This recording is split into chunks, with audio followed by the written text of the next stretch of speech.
ముఖ్యమంత్రి రేవంత్ రెడ్డి గారు సిరిసిల్లాకి తన ఎన్నికల ప్రచారంలో భాగంగా వచ్చినప్పుడు నేను ఈ ప్రాంత శాసనసభ్యుడిగా నేను ఆశించింది, ఈ ప్రాంత ప్రజలు కూడా ఆశించింది ప్రభుత్వం నుంచి ఏంది అంటే 4 మంచి మాటలు, సాంత్వన చేకూర్చే మాటలు, చేసిన తప్పుని సరిదిద్దుకునే విధంగా కొన్ని మాటలు చెప్తారని చెప్పి నేను ఆశించాను. కానీ ఈ ముఖ్యమంత్రి వైఖరి గత 4.5 నెలలుగా ఒక్క మాటలో చెప్పాలంటే చిల్లర మాటలు, ఉద్దెర పనులు, అది తప్ప చేసిందేమీ లేదు. ఇవాళ నిజంగా రాష్ట్రం పరిస్థితి ఎట్లా ఉంది అంటే ఒక పిచ్చోడి చేతిలో రాయి పెట్టినట్టుగా ఇవాళ నాకైతే అనిపిస్తూ ఉంది. ఎందుకంటే కేసీఆర్ గారు ఏం చేస్తే దానికి నేను ఉల్టా చేయాలి అనే ఒకే ఒక్క ఆలోచనలో రేవంత్ రెడ్డి గారు ఇవాళ రాష్ట్రాన్ని నడిపిస్తున్న విధానం కనబడతా ఉంది. ముఖ్యంగా కొత్త జిల్లాలు ఏవైతే కేసీఆర్ గారి ప్రభుత్వం ఏర్పాటు చేసిందో, ఈ రాష్ట్రంలో 10 జిల్లాలు ఉన్న తెలంగాణను 33 జిల్లాలు చేసింది కేసీఆర్ ప్రభుత్వం. ప్రజల ఆకాంక్షకు అనుగుణంగా 23 కొత్త జిల్లాలు, అందులో కొన్ని మహానుభావుల పేరిట పెట్టిన జిల్లాలు, ఆసిఫాబాద్ కొమరం జిల్లా, కొమరం భీం లాంటి జిల్లా కానీ, ప్రొఫెసర్ జయశంకర్ గారి పేరిట పెట్టిన జయశంకర్ భూపాలపల్లి జిల్లా కానీ, వీటిలో మచ్చుకు 2 నేను చెప్పినవి.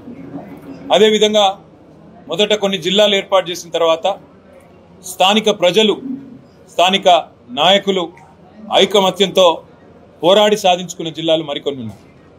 అందులో మన రాజన్న సిరిసిల్ల జిల్లా కూడా అందులో ముఖ్యమైనది. ముఖ్యంగా ఉమ్మడి కరీంనగర్ జిల్లాలో 4 జిల్లాలు, కొత్తగా పెద్దపల్లి, జగిత్యాల, అదేవిధంగా రాజన్న సిరిసిల్ల. ఆనాడు రాజన్న సిరిసిల్ల జిల్లా కోసం ప్రభుత్వం మీద పోరాటం చేసి మాతో ఆనాడు పోరాడి జిల్లాని సాధించుకున్న వాళ్ళలో ఇక్కడ మా రమాకాంతరావు గారు కూడా ఇక్కడ మీ ముంగటున్నారు. ఆ రోజు ఈ జిల్లాలోని జిల్లా సాధన జేఏసీలో భాగంగా ఇక్కడ న్యాయవాదులు కానీ, అదేవిధంగా ఇతర జర్నలిస్ట్ మిత్రులు కానీ, ఇంకా కొంత ఇక్కడ ప్రజా సంఘాలు కానీ అందరూ కలిసికట్టుగా ఆనాడు చాలా కష్టపడి పోరాటం చేసి జిల్లాను సాధించుకున్నారు. నిన్న వాళ్ళందరూ రేవంత్ రెడ్డి గారి నుంచి ఆశించింది ఏంటంటే మేము రాజన్న సిరిసిల్ల జిల్లాను కొనసాగిస్తాం, కొత్త జిల్లాలను ఇట్లే కొనసాగిస్తాం, అధికార వికేంద్రీకరణ వల్ల, పరిపాలనను వికేంద్రీకరించడం వల్ల ప్రజలకు అధికారులు చేరువైనారు, సంక్షేమ ఫలాలు మంచిగా అందుతున్నాయి, కలెక్టర్లు, జిల్లా స్థాయి అధికారులు అందరూ కూడా ఇక్కడే కొలువు ఉండడం వల్ల, చిన్న జిల్లాలు కావడం వల్ల ప్రజలకు లాభం జరిగింది, నా తప్పు నేను తెలుసుకున్నాను, నాకు బుద్ధి వచ్చింది, చెంపలేసుకుంటున్న జిల్లాలను కొనసాగిస్తున్నా అని చెప్తాడేమో అనుకున్నా. కానీ ఈ ముఖ్యమంత్రి వైఖరి ఎట్లా ఉందంటే కేసీఆర్ ఏం చేస్తే దానికి ఉల్టా చేయాలి.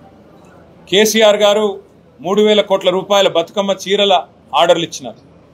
ఇక్కడి బతుకు నిలబెట్టినారు, సిరిసిల్ల నేతన్నల బతుకు నిలబెట్టిండు. నెలకు 15-20 వేల రూపాయలు సంపాదించుకునే విధంగా, గౌరవప్రదంగా జీవించే విధంగా సిరిసిల్ల నేతన్నలకు ఒక గౌరవాన్ని ఇచ్చింది కేసీఆర్ ప్రభుత్వం. ఇవాళ రేవంత్ రెడ్డి గారు వచ్చిన తర్వాత రంజాన్ తోఫా కట్టు, క్రిస్మస్ కానుక కట్టు, బతుకమ్మ చీర కట్టు. అంటే కేసీఆర్ ఏం చేస్తే దానికి ఉల్టా చేయాలి. కేసీఆర్ గారు 125 ఫీట్ల అంబేద్కర్ విగ్రహాన్ని, ప్రపంచంలోనే అతిపెద్ద అంబేద్కర్ విగ్రహాన్ని పెడితే దానికి దండేయొద్దు, దాన్ని మొత్తం తాళం పెట్టి ఎవరు కనీస నివాళులు కూడా, గౌరవాన్ని కూడా అర్పించకుండా దాన్ని కూడా మరి ఒక చెరలో పెట్టిన విధంగా డాక్టర్ బాబాసాహెబ్ అంబేద్కర్ విగ్రహాన్ని కూడా అగౌరవపరిచిన మూర్ఖుడు రేవంత్ రెడ్డి. నేను రేవంత్ రెడ్డి గారికి ఒకటే విజ్ఞప్తి చేస్తా ఉన్నాను, నీ ప్రభుత్వానికి చిత్తశుద్ధి ఉంటే, నీ కాంగ్రెస్ పార్టీ నాయకులు, రాజన్న సిరిసిల్ల జిల్లాలో మాట్లాడుతున్న నాయకులు కూడా మీకు చిత్తశుద్ధి ఉంటే నేను మిమ్మల్ని ఒకటే అడుగుతా ఉన్నాను, కొత్త జిల్లాలు ఏవైతే తెలంగాణ ప్రభుత్వం కేసీఆర్ గారి నాయకత్వంలో ఏర్పాటు చేసిందో వీటిని ఖచ్చితంగా కొనసాగించాలి. కొనసాగించకపోతే తిరిగి ప్రజా ఉద్యమం తప్పదు. దానికి ఈసారి బీఆర్ఎస్ పార్టీ నాయకత్వం వహిస్తుందనే మాట కూడా నేను వారిని హెచ్చరిస్తా ఉన్నాను. ఎందుకంటే ఈ జిల్లాలు ఏర్పాటు చేసింది ప్రజల ఆకాంక్షకు అనుగుణంగా ఏర్పాటు చేయడం జరిగింది, ప్రజల పోరాటాలకు అనుగుణంగా ఏర్పాటు చేయడం జరిగింది, అంతేగాని ఇష్టానుసారంగా జరగలేదు. అందుకే రేవంత్ రెడ్డి నేను అడుగుతున్నా, మీ పార్టీ వాళ్ళు చెప్తా ఉన్నారు పార్లమెంటుకు ఒకటే జిల్లా ఉండాలి అంటున్నావు. అంటే 17 పార్లమెంట్లకు 17 జిల్లాలు ఉండాలన్నది ఒక విధానంగా నువ్వు చెప్తా ఉన్నావు, విధానపరమైన నిర్ణయం అని చెప్పి మీ పార్టీ వాళ్ళు చెప్తా ఉన్నారు. మరి 33 జిల్లాల్లో ఏ జిల్లాలను తొలగిస్తారు, ఏ జిల్లాలను కొనసాగిస్తారు, తప్పకుండా ప్రజలకు తేటతెల్లం చేయాలని చెప్పి నేను డిమాండ్ చేస్తా ఉన్నాను. కరీంనగర్ పార్లమెంట్ పరిధిలో ఇవాళ కరీంనగర్ జిల్లా ఉంది, రాజన్న సిరిసిల్ల జిల్లా ఉంది. మరి దేన్ని కొనసాగిస్తారు, దేన్ని తీసేస్తారు చెప్పాలా రేవంత్ రెడ్డి అని చెప్పి నేను డిమాండ్ చేస్తా ఉన్నా. రాజన్న సిరిసిల్ల జిల్లా తీసేస్తావా లేదా కరీంనగర్ జిల్లా ఎత్తేస్తావా చెప్పాలా. నిజామాబాద్ జిల్లా పరిధిలో, నిజామాబాద్ పార్లమెంట్ పరిధిలో జగిత్యాల జిల్లా ఉంది, అదేవిధంగా నిజామాబాద్ జిల్లా ఉంది. దీన్ని కొనసాగిస్తావు, దేన్ని ఉంచుతావు చెప్పాలా రేవంత్ రెడ్డి అని నేను డిమాండ్ చేస్తా ఉన్నా. పెద్దపల్లి పార్లమెంట్ పరిధిలో పెద్దపల్లి జిల్లా ఉంది, అదేవిధంగా మంచిర్యాల జిల్లా ఉంది. మరి మంచిర్యాలను తీసేస్తావా, పెద్దపల్లిని తీసేస్తావా చెప్పాలా రేవంత్ రెడ్డి అని నేను డిమాండ్ చేస్తా ఉన్నా. ఆదిలాబాద్ పార్లమెంట్ పరిధిలో 3 జిల్లాలు ఉన్నాయి. ఆదిలాబాద్ ఉన్నది, ఆసిఫాబాద్ కొమరం భీం ఉన్నది, నిర్మల్ జిల్లా ఉన్నది. మరి ఏ 2 జిల్లాలు ఎత్తేస్తావు రేవంత్ రెడ్డి? ఆ జిల్లా ప్రజలకు దమ్ముంటే చెప్పు. నేను ఉత్తగానే అంటలేను. ఇవాళ తెలంగాణలో పరిపాలన పిచ్చోడి చేతిలో రాయిలాగా మారింది. ఎవరైనా కొత్తగా ఏమైనా యాడ్ చేయాలని చూడాలా, కొత్తగా వికేంద్రీకరించాలని చూడాలా, కొత్త డివిజన్లు ఏర్పాటు చేయాలి, కొత్త మండలాలు ఏర్పాటు చేయాలి, కొత్త మున్సిపాలిటీలు ఏర్పాటు చేయాలి. పెరుగుతున్న జనాభా, పెరుగుతున్న అవసరాలు, ప్రజల ఆకాంక్షలు, వాటికి అనుగుణంగా పరిపాలనను వికేంద్రీకరించాలి. కానీ ఇలా పిచ్చోడి చేతిలో రాయిలాగా, ఒక తుగ్లక్ పాలనలాగా రేవంత్ రెడ్డి ఉన్న వాటిని తీసేస్తా అనే ఒక మాట ఏదైతే మాట్లాడుతున్నాడో ఇది నిజంగా కూడా చాలా చాలా దారుణం. దీన్ని అన్ని జిల్లాల ప్రజలు కూడా గ్రహించాలని చెప్పి కూడా నేను కోరుతా ఉన్నా. రాజన్న సిరిసిల్ల జిల్లా ప్రజలకు కాంగ్రెస్ పార్టీ స్పష్టత ఇయ్యాలి. అసలు రాజన్న సిరిసిల్ల జిల్లాను కొనసాగిస్తారా, తీసేస్తారా? 33 జిల్లాల్లో 17 జిల్లాలనే చేయదలుచుకుంటే ఏ 16 జిల్లాలు మీరు తీసేస్తారు? నాగర్ కర్నూలు పార్లమెంట్లో 3 జిల్లాలు ఉన్నాయి. నాగర్ కర్నూలు జిల్లా ఉంది, వనపర్తి జిల్లా ఉంది, అదేవిధంగా గద్వాల జిల్లా ఉంది. మరి దేన్ని ఉంచుతారు, దేన్ని తీసేస్తారో తేటతెల్లం చేయాలి ముఖ్యమంత్రి రేవంత్ రెడ్డి, ఆయన కాంగ్రెస్ పార్టీ వాళ్ళు. నేను డిమాండ్ చేస్తా ఉన్నా.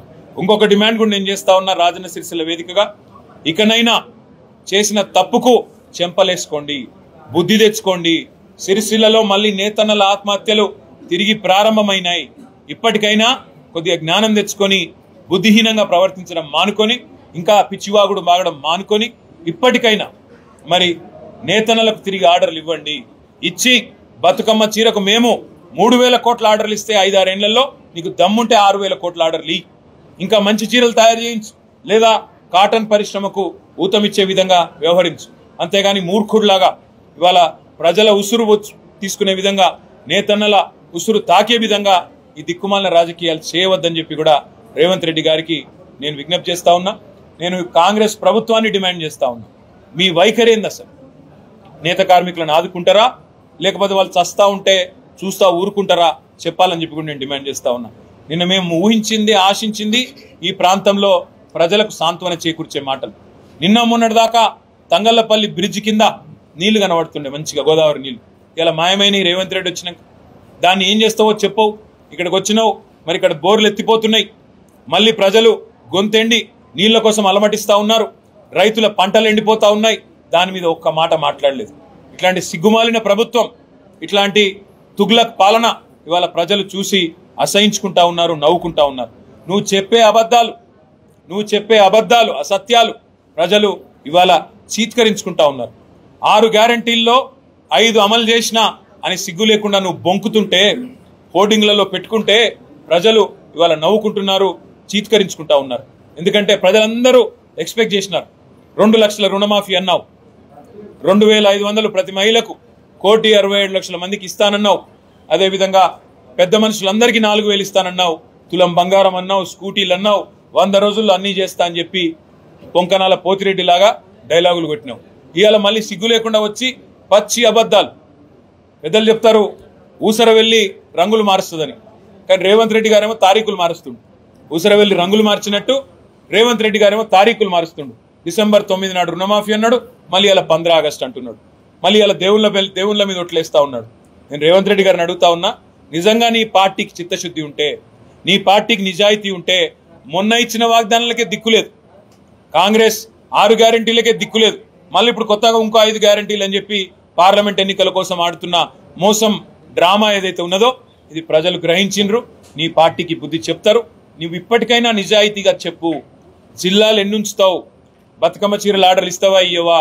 గోదావరి నీళ్లు మళ్ళీ ఈ ప్రాంతానికి ఎట్లా తీసుకొస్తావు? కాళేశ్వరంలో ఉన్న మేడిగడ్డ చిన్న రిపేర్ బరాజులో ఎప్పుడు చేస్తావు? ఎప్పటి లోపల పూర్తి చేస్తావు? రైతులు అడుగుతున్నారు, నేతన్నలు అడుగుతున్నారు, జిల్లా కోసం పోరాడిన ప్రజలు అడుగుతున్నారు. వీటికి నిజాయితీగా సమాధానం చెప్పు.